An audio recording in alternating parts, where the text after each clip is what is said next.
자, 여러분. 오늘 진짜 흥미로운 이야기를 좀 해볼까 합니다. 바로 아마존의 창업자 제프 베이조스와의 아주 깊이 있고 광범위한 인터뷰 내용인데요.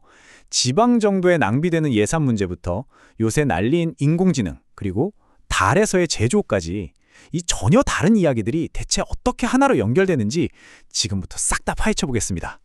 인터뷰 내용이 워낙 방대해서요. 오늘 우리가 살펴볼 핵심 포인트 5가지를 먼저 짚고 넘어갈게요. 부의 불평등 논쟁, 정부와 민간의 효율성 차이, 억만장자의 탄생 과정, AI 시대가 의미하는 것, 그리고 우주 개척까지. 그럼 첫 번째부터 바로 들어가 보죠. 첫 번째 주제입니다.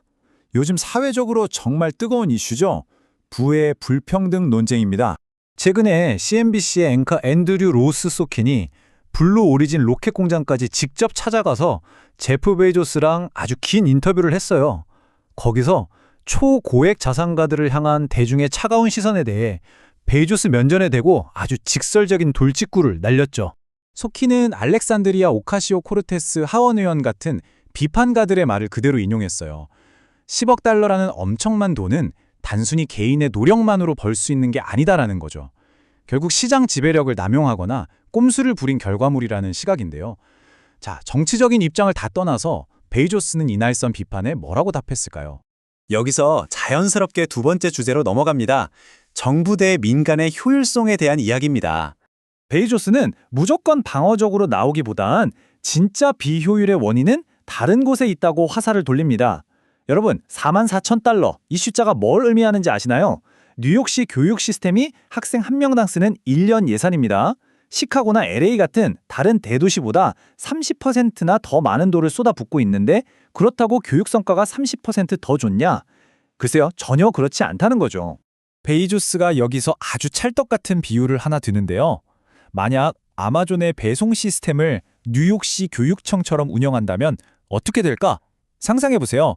여러분이 주문한 택배 하나 받는데 6주나 걸리고 배송비만 100달러를 내야 할 거란 얘기죠. 게다가 막상 상자를 열어보면 엉뚱한 물건이 들어있을 확률도 높고요. 결국 투입되는 예산의 덩치가 문제가 아니라 시스템을 관리하고 실행하는 능력이 문제라는 걸 꼬집은 겁니다. 정부의 이런 비효율성에 대한 비판은 우리가 겪고 있는 주거비 문제로도 곧장 이어집니다. 보통 에어비앤비나 거대 기업들 때문에 집값이나 월세가 폭등했다고들 탓하잖아요. 하지만 베이조스의 생각은 확고합니다. 임대료 폭등의 진짜 원인은 다름 아닌 정부의 개입이라는 거예요.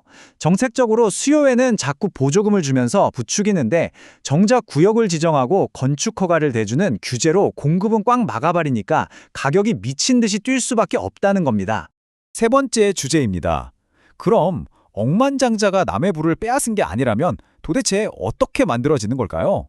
베이조스가 들려주는 햄버거 가게의 비유를 들어보면 엄청 단순하면서도 명쾌합니다. 1단계, 여러분이 진짜 기가 막히게 맛있는 햄버거를 개발해서 매장을 하나 열고 직원 10명을 고용합니다. 2단계, 장사가 너무 잘 돼서 2호점을 내고 직원이 20명이 되죠. 그렇게 시간이 흘러 3단계, 수백만 명의 사람들이 여러분의 버거를 자발적으로 사 먹고 매장이 1000개가 넘어가면 어느새 여러분은 억만장자가 되어 있는 겁니다. 부를 독점하거나 훔친 게 아니라 수많은 사람들이 사랑하고 선택할 만한 가치를 창출한 결과일 뿐이라는 거죠. 대기업의 탐욕이 서민들의 계층 이동 사다리를 걷어차는 걸까요? 그는 아마존의 실제 데이터를 꺼내 반박합니다. 아무런 사전 기술이 없는 신입에게도 시간당 최소 23달러, 연봉으로 치면 약 52,000달러를 지급하고 입사 첫날부터 의료보험 혜택을 제공한다고요? 베조스가 지적하는 진짜 문제는 따로 있습니다. 이제 막 사회생활을 시작해서 돈을 모으려는 근로자에게서 무려 1만 달러 이상의 막대한 세금을 떼어가는 시스템. 바로 이것이야말로 사람들의 성장을 가로막는 진짜 장애물이라는 아주 강력한 일침이죠. 자, 이제 시간을 좀 앞당겨서 네 번째 주제로 넘어가 보겠습니다. AI 풍요의 시대, 삽이 아닌 불도저라는 아주 흥미로운 비유가 등장합니다. 요즘 AI 때문에 내 일자리도 없어지는 거 아니냐 걱정하는 분들 많으시죠? 인터뷰 중에 소킨이 한 가지 일화를 꺼냈어요. 최근에 어느 대학 졸업식 축사에서 연설자가 AI를 언급하니까 학생들이 그 자리에 앉아서 막 야유를 쏟아냈다는 겁니다. 일반 사무직뿐만 아니라 소프트웨어 엔지니어나 의사 같은 전문직마저 싹 다 대체될 거라는 엄청난 공포감이 우리 사회에 얼마나 깊게 깔려 있는지 잘 보여주죠. 하지만 베이조스는 이런 비관론에 고개를 젓습니다. 이 상황을 역사적인 타임라인 위에 올려놓고 보라는 건데요. 1만 년 전에 쟁기가 발명됐고 18세기에 증기기관이 나왔을 때 세상이 망했나요? 아니죠. 오히려 인류 전체의 불을 비약적으로 끌어올렸잖아요. 오늘날 우리가 마주한 AI 역시 그 위대한 인류 발명의 역사에 찍히는 또 하나의 점일 뿐이라는 겁니다. 여기서 베이조스는 일자리를 바라보는 프레임 자체를 완전히 뒤집어 버립니다. AI가 인간을 대체한다가 아니에요.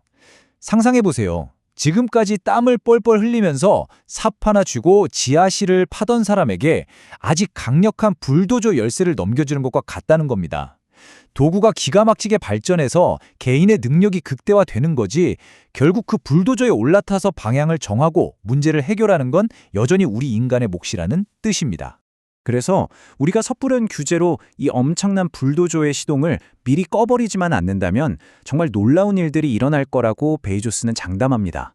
경제 전반에 막대한 생산성 향상이 생기면 자연스럽게 광범위한 디플레이션이 따라오겠죠. 결과적으로 식탁에 오르는 음식 물가도 떨어지고 그렇게 골치 아픈 주택 건설 비용도 훨씬 싸질 겁니다. 진정한 의미에서 전례 없는 풍요의 시대가 열릴 거라는 굳건한 믿음이죠. 드디어 마지막 5번째 주제네요. 베이조스의 시선이 향하는 궁극적인 목적지, 바로 우주로의 인류 확장입니다. 이게 그냥 억만장자들의 흔한 우주 관광객 놀이가 아닙니다. 인터뷰에서 블루 오리진이 꿈꾸는 아주 구체적이고 현실적인 청사진을 밝혔는데요. 궁극적으로는 달 표면에 있는 흙, 즉 월면토를 재료로 삼아서 우주에서 직접 태양전지를 만들어내고 그걸로 달에 지어진 거대한 데이터 센터들의 무한정 전력을 공급하겠다는 겁니다. 공상과학 영화 같지만 그들은 진심입니다. 아니 굳이 왜 달에서 만들까요? 그걸 뒷받침하는 건 다름 아닌 물리학입니다.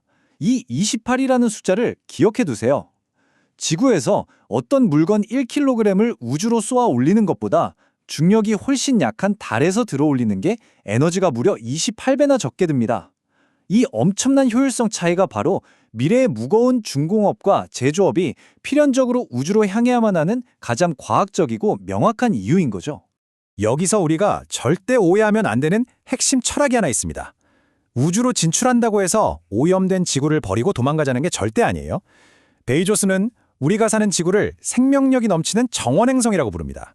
이 아름다운 정원을 영원히 보존하려면 에너지를 펑펑 쓰고 환경을 오염시키는 무거운 산업들을 우주 밖으로 싹 다 내보내야 한다는 거죠. 지배나 도피가 아니라 진정한 의미의 보존을 위한 확장인 셈입니다.